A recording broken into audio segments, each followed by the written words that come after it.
मी संदीप चौधरी, नूतन औद्योगिक प्रशिक्षण संस्था चिनावल येथे जोडारी विभागामध्ये कार्यरत आहे। प्रशिक्षणार्थी मित्रांनो, आजच्या व्हिडिओच्या माध्यमातून आपण प्रिसिजन स्पिरिट लेवल विषयी माहिती पाहणार आहोत। तर स्पिरिट लेवल मशीन टूलची भौगोलिक तपासणी सुरू करण्यापूर्वी त्या मशीनिंगचे लेवल करणे फार महत्त्वाचे असते।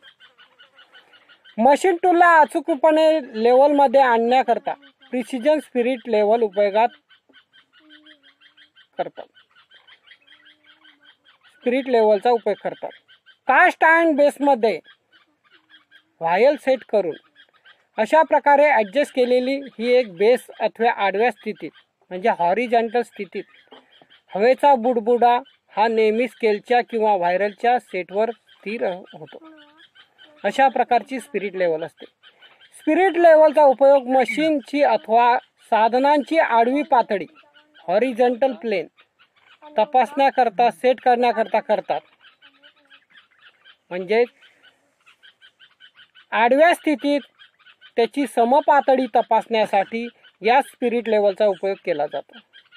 स्पिरिट लेवलचे तत्व आहेत। स्पिरिट लेवल एक काचेची वक्राकार नळी कर्व ग्लास ट्यूब वापरलेली असते।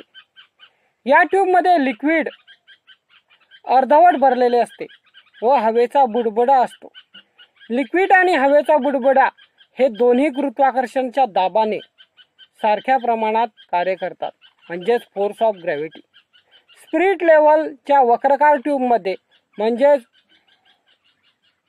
व्हायलमध्ये असलेल्या लिक्विड अल्कोहोल घनता जादा असल्यामुळे ते ट्यूबच्या तळाशी खाली ओढले जाते आणि हवेचा बुडबुडा नेहमीच सर्वात वरच्या बाजूस तरंगतो। स्पिरिट लेवल तिरपी केली असता बुडबुडा सर्वात वरच्या पॉइंटवर सरकला जातो आणि आपल्याला त्या स्पिरिट लेवल त्याची समपातळी तपासता येते। स्पिरिट लेवलची अचूकता ही ट्यूबच्या वक्राकाराच्या त्रिज्येवर अवलंबून असते।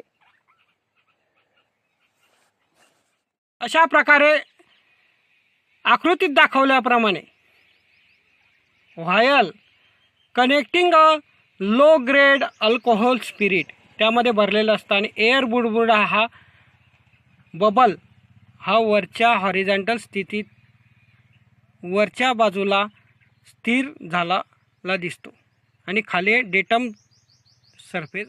या आकृतीत दाखवल्याप्रमाणे sensitive of 10 second required radius of 41 to 24। अशा प्रकारे या स्पिरिट लेवलची तत्व आहेत। म्हणजे सेन्सिटिव्ह स्पिरिट लेवल जर लेवल आर्कच्या 10 सेकंद इतक्या कोनात तिरपी केली तर बुडबुडा 2 मिमी एवढे अंतर सरकतो। त्यासाठी ग्लास ट्यूबद्वारे 41 मीटर त्रिज्ये बेंड करावी लागते, पण हे असे करणे शक्य नसते। त्यामुळे जाड ट्यूब घेतली जाते व त्या ट्यूबला आतील बाजूस वरील त्रिज्येनुसार सूक्ष्म ग्राइंडिंग करून बॅलरच्या आकारात बसवतात व त्यामध्ये इंडस्ट्रियल अल्कोहोल हे लिक्विड भरून ट्यूबची टोके सील केली जातात।